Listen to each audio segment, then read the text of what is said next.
Hello everyone. CGL 2024 ने बवाल कर दिया है और सभी परेशान है कि हम सभी टीचर्स जो इतने मेहनत कर रहे हैं बच्चों पे, और जो बच्चे अपने दिन रात अपने जवानी के सपने सब बर्बाद करके एक पोस्ट, बस एक सरकारी नौकरी के लिए मेहनत कर रहे हैं, क्या वो सपना पूरा हो पाएगा या नहीं? कि ऐसे ही खेला चलता रहेगा जो एसएससी ने 2023 में भी खेला और 2024 में भी वही खेल खेला उन्होंने, लेकिन इस बार उन्होंने भरपूर खेल खेला है। ऐसा खेल जिसको आप कह सकते हो कि स्कैम है। सबसे पहले रात को 12 बजे जब रिजल्ट आया, उस समय ही हमें महसूस हुआ कि इतनी रात में रिजल्ट देने का रीजन, वो भी होली के एक दिन पहले, जब सभी लोग अपने अपने घर या गांव में जा चुके हैं और आवाज उठाने वाले बहुत ही कम बच्चे होंगे। लेकिन जैसे रिजल्ट आया, बवाल हो गया। कट ऑफ देखकर बवाल भी हुआ। उसके बाद जब आपने उस रिजल्ट को प्रॉपर तरीके से पढ़ा तो आपको पता चल गया था कि जितने वैकेंसीज थे उतने ही नंबर ऑफ सेलेक्टेड कैंडिडेट्स थे और कोई भी वेटिंग लिस्ट नहीं था। मुझे समझ में नहीं आता है कि अगर आपको नौकरी देनी है, सरकारी खर्चे को कम करके ज्यादा से ज्यादा उसका सदुपयोग करना है, तो फिर वेटिंग लिस्ट निकालने में क्या प्रॉब्लम है? और वेटिंग लिस्ट का डिमांड हम क्यों कर रहे हैं, बार बार क्यों कर रहे हैं, उसका रीजन आपको अच्छे से पता है कि जितने एमटीएस सिलेक्टेड कैंडिडेट्स है उतने ही मेहनत में उसी लेवल के क्वेश्चन को करके और उतना ही क्वेश्चंस करके वो एसएससी सीजीएल भी क्रैक करने की हैसियत रखते हैं, क्योंकि लेवल में कुछ डिफरेंस नहीं है। वही सेम क्वेश्चन का पैटर्न, वही सेम लेवल सीजीएल में भी है, सीएचएसएल में भी है, एमटीएस में भी है। इसलिए एमटीएस वाले सीएचएसएल भी दे रहे हैं, वही सीएचएसएल एमटीएस वाले सीजीएल भी दे रहे हैं। आपको बताने में मुझे बहुत ही खेद महसूस हो रहा है कि एमटीएस के 70% सीट्स वेकेंट है। पहले 2013-14 में भी यही होता था कि एफसीआई का भी सेम पैटर्न था और सीजीएल का सेम पैटर्न था। लोग एफसीआई में पूरा भरपूर फायदा उठा के अपने पोस्ट पले सुनिश्चित कर लेते थे। जब उनके हाथ में एक पोस्ट आ जाता था तो उसके बाद वो सीजीएल देते थे और एफसीआई छोड़ देते थे। आपने खुद देखा कि एफसीआई की क्या हैसियत हुई और क्या हुआ एफसीआई के साथ। आज एफसीआई में कोई वैकेंसी नहीं निकलता, जबकि 2013-14 में एफसीआई में उतने ही वैकेंसीज आते थे जितने सीजीएल में आता था। अगर आप पैटर्न सेम रखेंगे, सेम लेवल रखेंगे 10वीं के, 12वीं के और ग्रेजुएशन लेवल के एग्जाम्स में, तो क्या क्या घाटा हो सकता है, इसके अलावा वो भी मैं आगे बात करूंगी। सबसे पहले ट्रांसफर बंद हो गया। ट्रांसफर बंद हो गया तो आपको अच्छे से पता है कि जो एग्जाम देने वाले बच्चे हैं वो अगर साउथ इंडिया में जा रहे हैं, नॉर्थ इंडिया वाले, तो वो चाहते हैं हम दिल्ली की पोस्टिंग हो या अपने घर के पास के कहीं पोस्टिंग हो। ट्रांसफर बंद होने के बाद रिपीटर्स की संख्या बढ़ी। पहले हम बहुत अच्छे से आके बच्चों को कह देते थे कि देखो प्लीज, अगर हो सके तो अपने डॉक्यूमेंट वेरिफिकेशन में मत जाओ या एग्जाम आगे मत दो। लेकिन अब बच्चे ये कहते हैं कि हम साउथ इंडिया में क्यों पढ़े रहे, जब हमारे में इतना काबिलियत है कि हम दिल्ली में एमईए ले सकते हैं, तो फिर हम क्यों वहां बैठे रहे। लेकिन सबसे बड़ा पंगा क्या, ये मैं बताती हूं आपको, कि जो सीएसएस वाले भी हैं वो भी रिपीटर्स है और वो एमईए के लिए कोशिश कर रहे हैं, और उसमें भी बहुत सारे पोस्ट, लगभग 106 के लगभग पोस्ट पिछले साल वेकेंट रह गया। क्यों? क्योंकि ज्वाइनिंग करने वाले ही नहीं थे उसमें। अब सीएसएस वाले कह रहे हैं कि हमें एमईए चाहिए, उसके बाद इनकम टैक्स वाले कह रहे हैं हमें दिल्ली की पोस्टिंग चाहिए, हमें एमईए चाहिए। तो इस तरह से जो रिपीटर्स बढ़ते जा रहे हैं उसके कारण भी बहुत समस्याएं हो रही है, और जेन्युइन तरीके से देखा जाए तो हम उन्हें रोक भी नहीं सकते हैं, क्योंकि प्रोग्रेस करना सबका अधिकार होता है। इसमें सबसे अच्छा आसान तरीका होता, अगर वेटिंग लिस्ट होता, तो कम से कम ये जो बच्चे नहीं ज्वाइन करते उसके जगह पे आगे बच्चे ज्वाइन कर सकते थे, और उसकी संख्या अगर आप देखोगे तो आपका दिमाग खराब हो जाएगा, क्योंकि 2024 के मेंस में एग्जाम देने वाले जो बच्चे थे उसमें से 5171 बच्चे तो वो थे जो 2023 के सिलेक्टेड कैंडिडेट्स हैं। और जरा देखो 17,927 तो ऐसे कैंडिडेट्स थे जो 2022 के सक्सेसफुल कैंडिडेट्स हैं। मतलब क्या बनता है, आप सोच लो। इसके अलावा एमटीएस का रिजल्ट अभी हाल में आया, सीएचएसएल का रिजल्ट अभी हाल में आया। अगर सब मिला के देख लिया जाए तो मुझे लगता है कि सिलेक्टेड कैंडिडेट्स में से 50% तो सीट यही लोग लेके चले गए होंगे। लेकिन इसका रीजन क्या है, क्यों रिपीटर्स आ रहे हैं? इसका दो मेन रीजन है। अपने मर्जी का पोस्ट, जो सबसे पहले इनके डिजायर होते हैं, एमईए, इनकम टैक्स, और दूसरा कि ऐसे डिजायर्ड सिटी में जाए जहां पे जाके वो अच्छी जिंदगी जी सके और अपने कल्चर हो या अपने घर के पास रह सके। जैसे कि नॉर्थ इंडिया वाले साउथ इंडिया बिल्कुल प्रेफर नहीं करते, साउथ इंडिया वाले नॉर्थ इंडिया प्रेफर नहीं करते। कट ऑफ पे बवाल क्यों हो, मैं आपको बता दूं। जब भी 2015-16 वगैरह में, 14-15 में बच्चे पूछते थे कि मैम कट ऑफ कितना जाएगा, तो हम यही कहते थे पिछले साल का कट ऑफ देख लो, उसमें से 3, 4, 5 मार्क्स ऊपर नीचे हो सकता है, उससे ज्यादा नहीं होता। लेकिन इस बार तो बवाल है। एमईए में एएसओ का जो पोस्ट है वो 362 गया है, जबकि 2023 में 331 था, यानी उछाल जो है 31 मार्क्स का है। इनकम टैक्स इंस्पेक्टर में उछाल 32 मार्क्स का है। आप देख सकते हो एएसओ एंड सीएसएस में उछाल 33 मार्क्स का है, और जीएसटी में उछाल 38 मार्क्स का है। मतलब सबसे नीचे जो पोस्ट है टीए वाला, उसमें भी उछाल देखो 35 है, और जो पीए है, पोस्टल असिस्टेंट का पोस्ट, जो कि सीएचएसएल से सीजीएल में लाया गया है, उसमें उछाल 44 मार्क्स का है। तो अगर आप ये देखोगे तो आपको आश्चर्य होगा कि क्या कभी ऐसा हो सकता है कि तुरंत बच्चे एक ही साल में इतने सुपर इंटेलिजेंट हो गए कि उछाल इतने मार्क्स का आ गया। अगर आप देखो तो इंक्रीज इन कट ऑफ जो हम बता रहे हैं कि 30 से 44 मार्क्स का increase in cut off impossible है, टोटली इम्पॉसिबल है एक साल में। अगर आप रीजंस की बात करोगे तो सबसे गंदा रीजन इसका है, वो है नॉर्मलाइजेशन। नॉर्मलाइजेशन में 15 से 25 मार्क्स इंक्रीज हो गया, और ये बड़े आश्चर्य की बात है। लेकिन मैं आपको बताऊं, 15 से 25 मार्क्स इंक्रीज नहीं हुआ है, ये तो हमें बाकी बच्चों ने बताया है। अगर आप जेन्युइन रीजन की अगर बात करोगे तो इसका जेन्युइन नॉर्मलाइजेशन की बात करोगे तो इसमें मेरे पास जिस बच्चे ने अपना पीपीटी भेजा है, अपना मैसेज भेजा है, उसका मैंने पीपीटी लगा दिया, जरा देखिए। इसका कहना है कि मैम नॉर्मलाइजेशन इतना कैसे हो सकता है कि कट ऑफ और उसके रॉ स्कोर में 87 मार्क्स का डिफरेंस कैसे हो सकता है। यानी इस बच्चे ने जो भेजा है, इसने डिफरेंस इन मार्क्स जो भेजा वो है 87, 71, 74। अब एक बात बताओ, क्या इतना फ्लक्चुएशन नॉर्मलाइजेशन से पॉसिबल है? जिस बच्चे का आप देखो कि रॉ स्कोर 317 था, वो AIR 1551, इसका एएसओ इन सीएसएस में ऑल इंडिया रैंकिंग ये बन रहा है। और ये मेरा फ्रेंड है, इसकी और मेरे की में 2 क्वेश्चन का ही अंतर है, करेक्ट और इनकरेक्ट का। बाकी जो इनकरेक्ट इसके हैं वही मेरे भी है। फिर 328 होने के बावजूद इसे कोई पोस्ट नहीं मिला इस लड़के को, और इसके फ्रेंड को 317 मिल गया। ऐसे बहुत सारे बच्चे हैं जिनका 320 है, 323 है, 332 है, लेकिन इन लोगों का सिलेक्शन नहीं हुआ है। लेकिन आप खुद देखो कि 263 में ओबीसी का सिलेक्शन हो रहा है, और बेसिकली देखा जाए तो आप खुद देखो ना कि क्या इतना डिफरेंस पॉसिबल हो सकता है। यानी नॉर्मलाइजेशन है क्या, मुझे समझ में नहीं आ रहा है कि नॉर्मलाइजेशन का ये जो खेल चल रहा है, क्या ये नॉर्मलाइजेशन का खेल सिर्फ कुछ लोगों को सिलेक्शन दिलाने के लिए है? और नॉर्मलाइजेशन इतना बड़ा बवाल है कि पूरा का पूरा बिहार हिला पड़ा है बीपीएससी में नॉर्मलाइजेशन को लेकर, क्योंकि बच्चों ने देख लिया है वहां पे कि एसएससी में क्या होता है। वो अपनी जान देने को तुले हुए हैं, लेकिन उनका कहना नॉर्मलाइजेशन नहीं होने देंगे। अब आइए कि रिपीटर्स एक सबसे बड़ा दिक्कत कर रहे हैं, लेकिन उनको भी हम दोष नहीं दे सकते हैं। इसका सबसे अच्छा उपाय था वेटिंग लिस्ट। और तीसरा जो रीजन है वो इजी पेपर।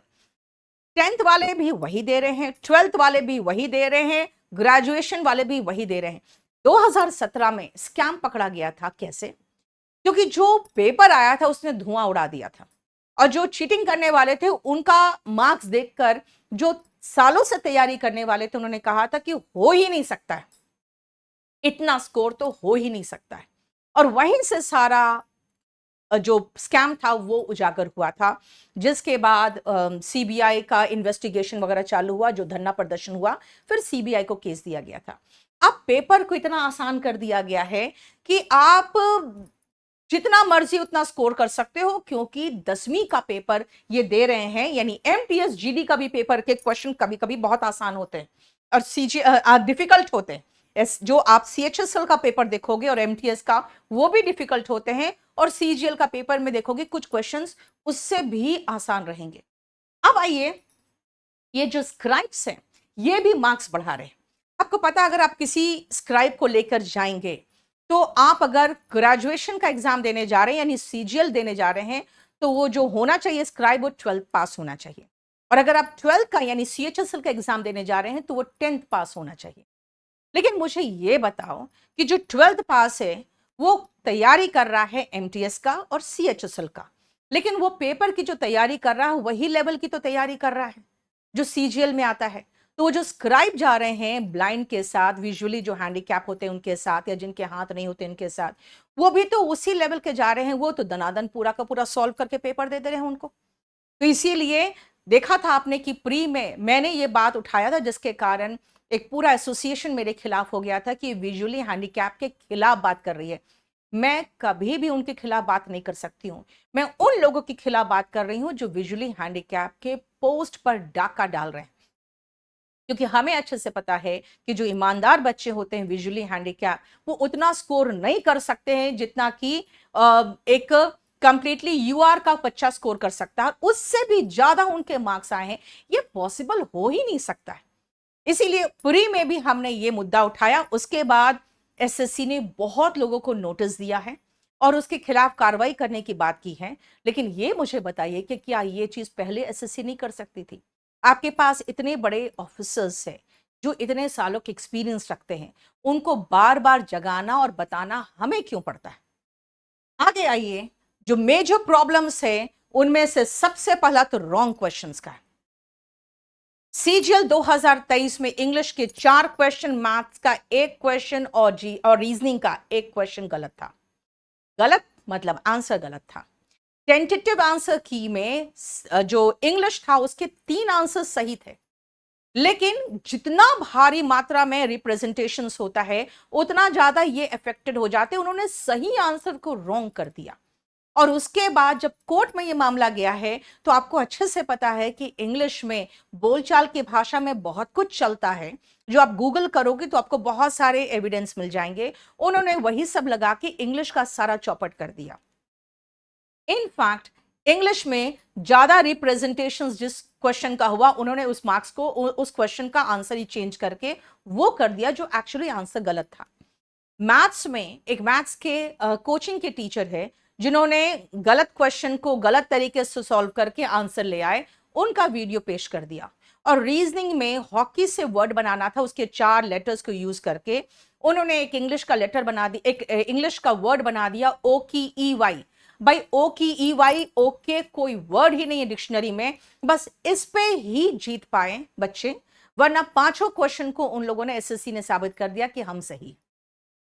अब आप सोच सकते हैं 5 क्वेश्चन बच्चों का जब चला जाता है हाथ से, तो कितने बच्चों का सिलेक्शन सही आंसर करने के बाद भी नहीं हुआ, और वो बच्चे टीचर्स को गालियां दे रहे हैं कि भाई आप गलत पढ़ाएं। गलत टीचर्स ने नहीं पढ़ाया, उन लोगों ने गलत आंसर को सही बना दिया और सही को गलत कर दिया। अब इस साल भी इतने रॉन्ग आंसर्स उन्होंने गलत, इतने सही आंसर्स उन्होंने गलत किए, और क्या किए वो तो हमें पता ही नहीं है, क्योंकि अभी तक आपका आंसर की आया ही नहीं है। यानी बच्चा पैदा बाद में हो और नाम पहले रख लिया जाए, और उसके बाद आपको पता ही नहीं लड़का होने वाला कि लड़की होने वाली, लेकिन नाम हम पहले रख लिए।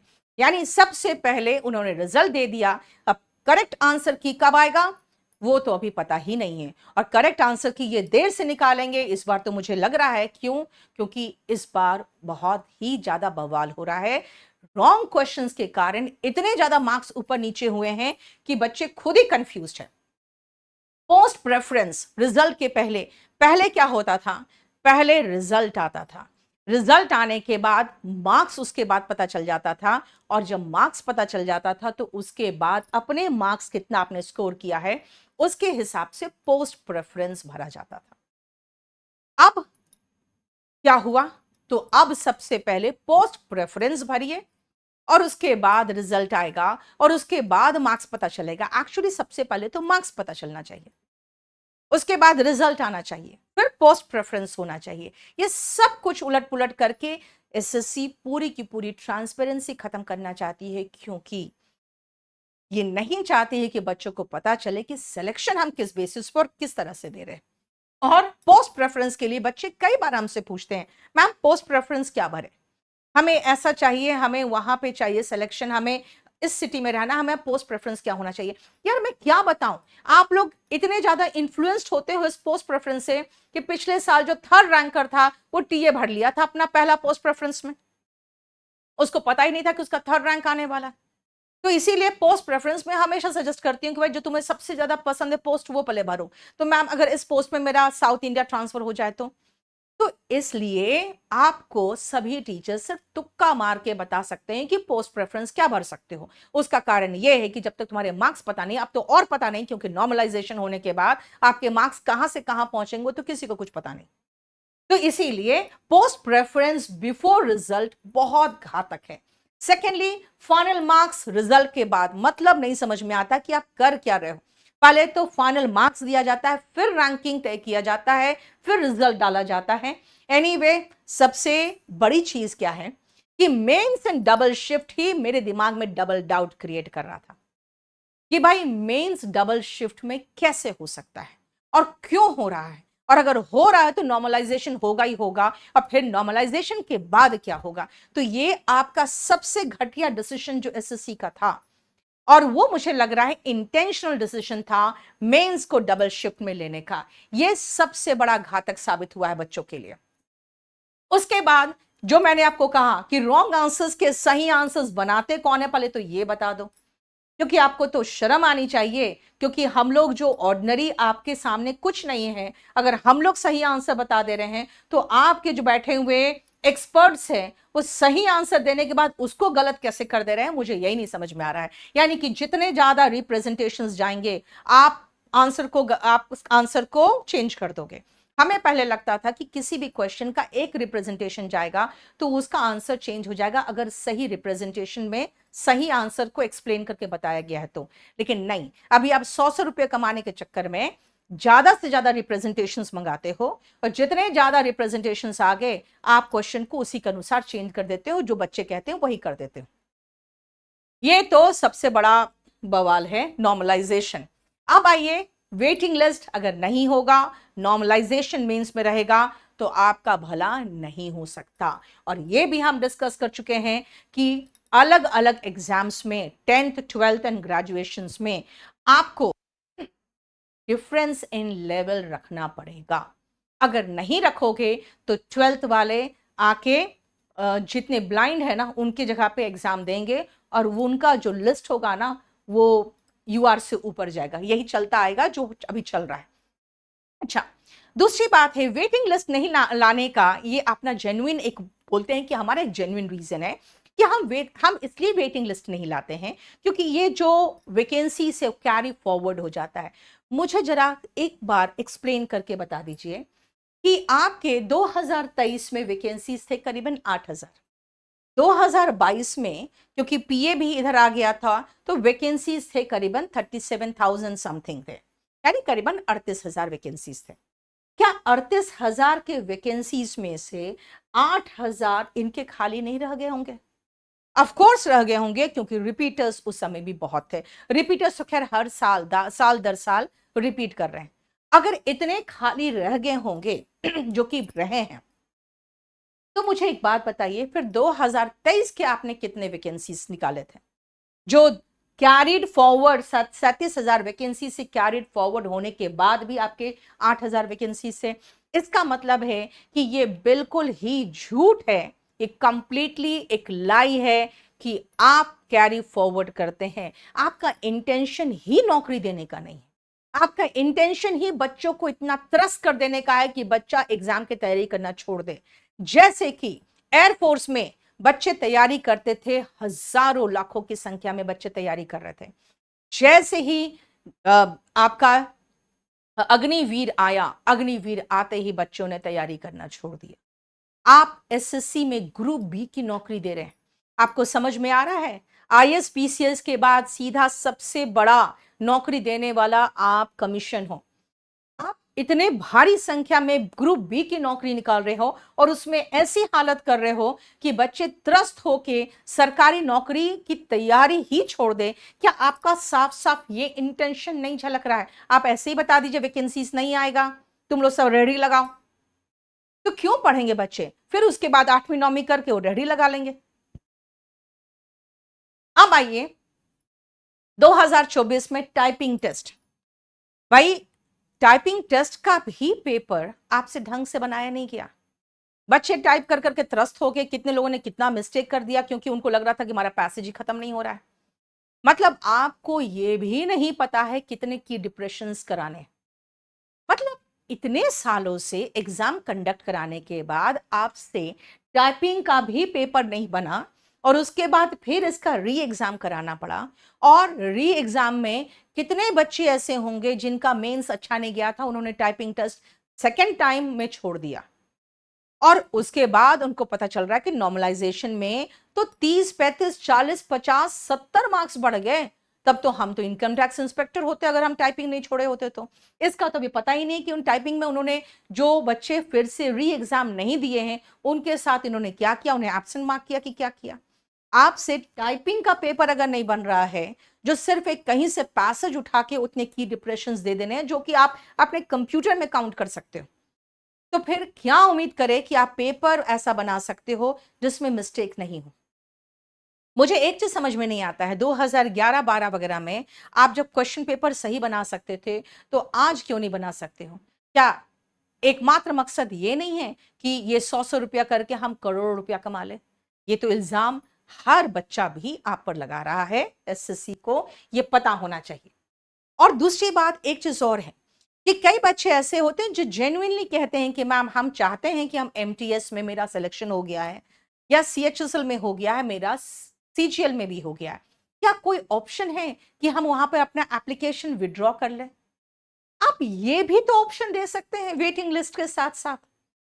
वेटिंग लिस्ट के साथ साथ अगर ये एप्लीकेशन विड्रॉवल ऑप्शन हो जाए बच्चों के पास, आपको समझ में आता है कि कितने बच्चों का भविष्य सुधर जाएगा, कितने घर का चिराग रोशन हो जाएगा।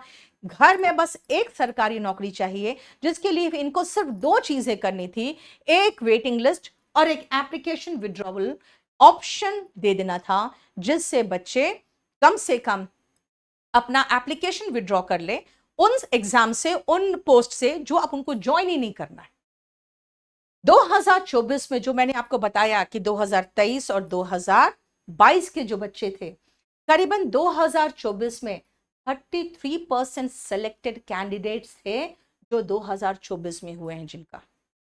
उसमें उसके बाद अभी हाल में ही एमटीएस का रिजल्ट सेम डे आया और सीएचएसएल का रिजल्ट हाल में आया।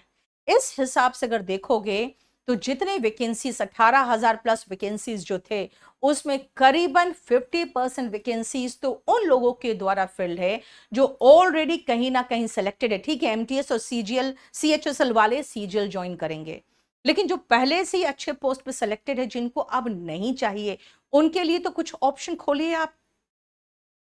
अब इसका सॉल्यूशन क्या है? सबसे पहले सारे लोग ट्विटर कैंपेन करो, हम लोग ट्रेंडिंग कराएंगे। कुछ नहीं होगा, कुछ भी नहीं होगा, क्योंकि आप ट्विटर से करके देख चुके हो, आप ट्रेंडिंग करा के भी देख चुके हो, उनके कान पे जूं तक नहीं रेंगेगा। फिर आप कहोगे प्रोटेस्ट, मैं आपको लिख के दे दूंगी, आप वहां पर जाके पर्सनली खड़ा होके प्रोटेस्ट नहीं कर पाओगे क्योंकि वहां पे 100 से ज्यादा लोग जैसे जमा होंगे वैसे पुलिस फोर्स आएगी, गाड़ियां आएंगी, आपको उठा के ले जाएंगी। अब कहीं भी आप चाहोगे, क्यों, हमारा संवैधानिक अधिकार है जो कहते हैं ना प्रोटेस्ट करना, है ना, शांतिपूर्ण तरीके से, वो अब नहीं है आपके पास, अब नहीं कर सकते हो प्रोटेस्ट, आपसे पॉसिबल ही नहीं है अब। हाँ, एक जो हमारा ट्रांसपेरेंसी की बात है, आपको पता है ये राइट टू इंफॉर्मेशन एक्ट आया था, जिसने बताया था आप किसी भी गवर्नमेंट ऑफिस में आप एक एप्लीकेशन लगा के पूछ सकते हो अपने जानकारी के लिए कोई भी चीज जो कि पब्लिक से रिलेटेड हो और पब्लिक इंटरेस्ट में हो। इस ट्रांसपेरेंसी के तहत आप आरटीआई लगा सकते हो, और वो एक सबसे पहला तो कदम आपका ये होना चाहिए कि अगर आप सेलेक्टेड नहीं हुए हो या आपका पोस्ट मन चाहा पोस्ट आपको नहीं मिला है तो आप एक आरटीआई लगाओ। दूसरा चीज है कि जितने भी अनफेयर मीन्स वाले हैं उनको सबसे पहले आइडेंटिफाई करके डिबार करना चाहिए। इसीलिए ज्यादा से ज्यादा आप लोग रिसर्च वर्क करिए। जितने भी कैंडिडेट्स विथ रोल नंबर आपको मिल रहे हैं, जिनका बहुत ज्यादा लोचा लग रहा है आपको रिजल्ट में, आप उनको एक्सपोज करिए, क्योंकि ये अनफेयर मीन्स रुकना ही चाहिए। ये तो बिना बात के अनफेयर मीन्स लगाते थे। आपको पता है जब डिस्क्रिप्टिव पेपर बंद हुआ तो कुछ टीचर्स मुझे फोन किए, कुछ लोगों ने मुझे कहा मैम आप तो दुखी होंगी। मैंने कहा क्यों? उनका कहना था कि डिस्क्रिप्टिव पेपर में तो इंग्लिश में आप ही चलते थे और तो कोई पढ़ाता ही नहीं था। मैंने कहा मैंने चैन की सांस ली है डिस्क्रिप्टिव पेपर बंद होने के कारण। उसका रीजन ये है कि मेरा ही लिखाया ऐसे एक बंदा लिख के आ रहा है, उसको 65 मिल रहा है, दूसरा को 75 मिल रहा है, तीसरा को 55 मिल रहा है। ऐसा कैसे हो सकता है? कोई अपनी वाइफ से लड़के आया है तो 55 दे दिया है, कोई बड़ा खुश होके आया है, देखा कि अच्छा लिखा लड़का, उसने 75 दे दिया है। तो 20-20, 15-15 मार्क्स के डिफरेंस के कारण बच्चे इधर से उधर हो रहे हैं। मैं बात कर रही हूं डिस्क्रिप्टिव जब तक था तब तक, और वो काफी साल था। दूसरा है, अगर बच्चे को कहा गया है कि आप दिल्ली के यहाँ के हो, तो बच्चे को लगा कि भाई अगर हम दिल्ली में इस एरिया में हैं तो मेरा कोई मकान नंबर भी तो होना चाहिए। कॉमन सेंस की बात है। अगर मैं कहूँ कि मैं मुखर्जी नगर दिल्ली में रहती हूँ तो दिमाग में तो आएगा मुखर्जी नगर तो बहुत बड़ा एरिया, मेरा तो हाउस नंबर भी होना चाहिए। एक बच्चे ने लिख दिया हाउस नंबर 32B, उसको अनफेयर मीन्स कह के उसको 0 मार्क्स दे दिया। किसी ने थोड़ा सा ब्लू पेन के साथ ग्रीन पेन लगा दिया तो उसको अनफेयर मीन्स करके 0 मार्क्स दे दिया। इन्होंने ये जो घोटाला है ना, ये आज से नहीं बहुत पहले से चलता आ रहा है। इसीलिए अनफेयर मीन्स वाले कम से कम अब तो सही काम करिए, अनफेयर मीन्स वाले को पकड़िए और इनको परमानेंट डिबार करिए, ताकि बाकी लोग डर के मारे ये काम ना करें। आरटीआई लगाइए, सोशल मीडिया से एक दूसरे से कनेक्टेड रहिए, सारे ऐसे अनफेयर मीन्स को यूज करने वाले बच्चों को आप एक्सपोज करिए। और एकमात्र उपाय है जहां पर हम सभी का, बिल्कुल मैं कह सकती हूं कि हम समर्पित भाव से वहां उनका आदेश मानने को तैयार रहते हैं, वो है कोर्ट।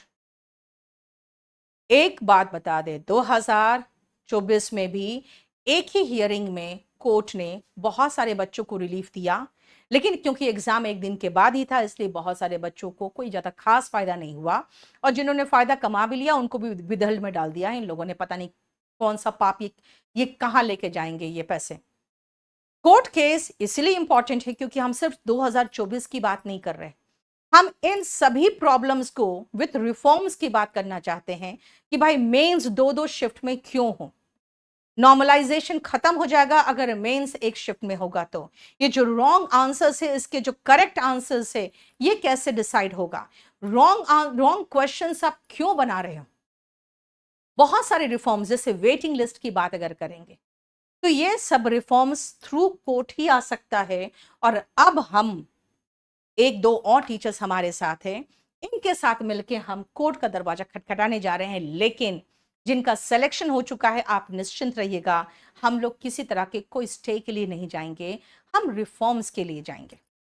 2024 के प्री में भी सारे टीचर्स हाथ मिला के आगे आए थे, लेकिन प्रॉब्लम एक चीज हो गया कि पहले सब लोगों ने कंट्रीब्यूट किया, क्योंकि कोर्ट में कहा गया, टीचर्स के द्वारा कहा गया था, जिन लोगों ने कोर्ट में जाके केस में फाइल करने में हेल्प किया कि पूरे फीस इतने लगेगी। लेकिन जैसे पहला हियरिंग में एक हमें रिलीफ मिला कि इतने बच्चे और इन करेंगे, और जैसे रिलीफ मिला वैसे ही कहा गया कि नहीं, लॉयर्स और इसका डबल फी और मांग रहे हैं। जिसके बाद बाकी सब टीचर्स, क्योंकि सारे टीचर्स पैसे वाले नहीं हैं, बहुत सारे स्ट्रगलिंग लोग थे जिन्होंने अपनी आमदनी से निकाल के उस समय कंट्रीब्यूट किया था, वो लोग बैकआउट कर गए कि भाई आपने पहले कहा था कि पूरे केस कोर्ट केस का फी ये है, और फिर आप कह रहे हैं कि नहीं डबल और लगेगा पैसा क्योंकि इतने बच्चों की एंट्री कराई गई है और सभी बच्चों का एप्लीकेशन में नाम विद एफिडेविट जाएगा और पर एप्लीकेशन 20,000 15,000 ले रहा है लॉयर। तो इस तरह से कहा जाए तो करीबन 15 लाख और डिमांड हो गया। तो बहुत सारे टीचर्स भी बैकआउट कर गए। तो मैं इस बार पूरी कोशिश यही करूंगी कि पहले हम लॉयर से पूरा कंप्लीटली लिखित बात कर लेंगे कि पूरे केस का आप क्या लेंगे, और हम पूरे कंप्लीट केस विद आगे जो रिफॉर्म्स होना चाहिए हम उसकी बात करके कोर्ट में केस फाइल करेंगे। इसके लिए भी फाइल करेंगे कि पहले आप फाइनल आंसर की दीजिए और उसके बाद आप रिजल्ट दीजिए, फिर पोस्ट प्रेफरेंस मांगिए, या आप मैक्सिमम ये कर सकते हैं कि फाइनल आंसर की के बाद कम से कम पोस्ट प्रेफरेंस मांगिए कि हमें पता तो चले कि हम कहां स्टैंड करते हैं। एटलीस्ट इतना तो आप कर सकते हैं ना, ये भी हमारे रिफॉर्म का ही मुद्दा रहेगा।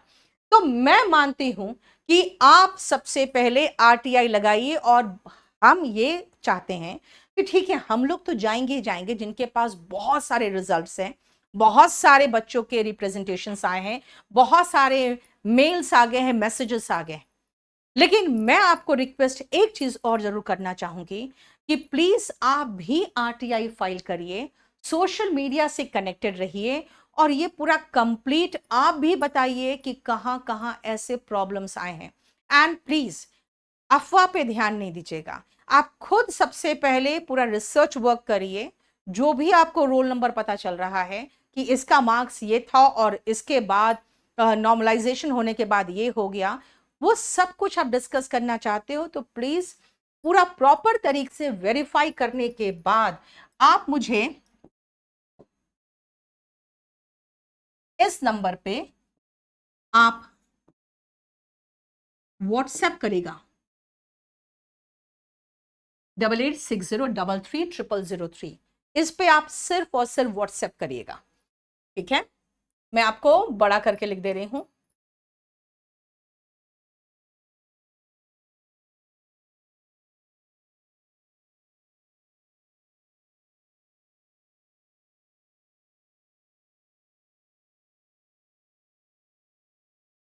आप इस नंबर पे व्हाट्सएप करके हमें बता दीजिएगा। मैं टाइम टू टाइम इसको देखते रहूंगी, और देख के मैं आप लोगों को वहां पे जवाब नहीं दूंगी। लेकिन हाँ ये जरूरी है कि आप लोग भी अपना रिसर्च वर्क रखिए ताकि हम लोग कंप्लीटली आपके साथ जुड़े रहें और प्रॉपर एकदम रिसर्च वर्क के साथ कोर्ट में जाएंगे ताकि हमारा केस पहले ही हियरिंग में हमें रिलीफ मिले। जितने सेलेक्टेड कैंडिडेट से आप सबको बहुत बहुत बधाई हो।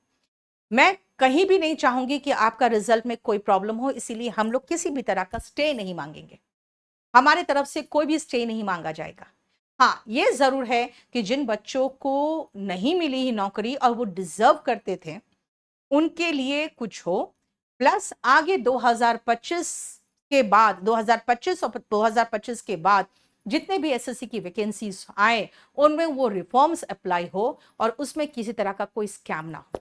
और मैं सेलेक्टेड स्टूडेंट से भी एक्सपेक्ट करती हूं कि वो भी इन बच्चों की हेल्प करें। हालांकि मैं एक चीज तो जानती हूं, जिन बच्चों को बहुत ज्यादा नॉर्मलाइजेशन से फायदा हुआ है तो वो कहीं भी किसी भी प्लेटफॉर्म में खुद तो नहीं आके बताएंगे कि उनको क्या फायदा हुआ है। तभी मैं कह रही हूं कि सिलेक्टेड बच्चे बहुत मुबारक हो आपको।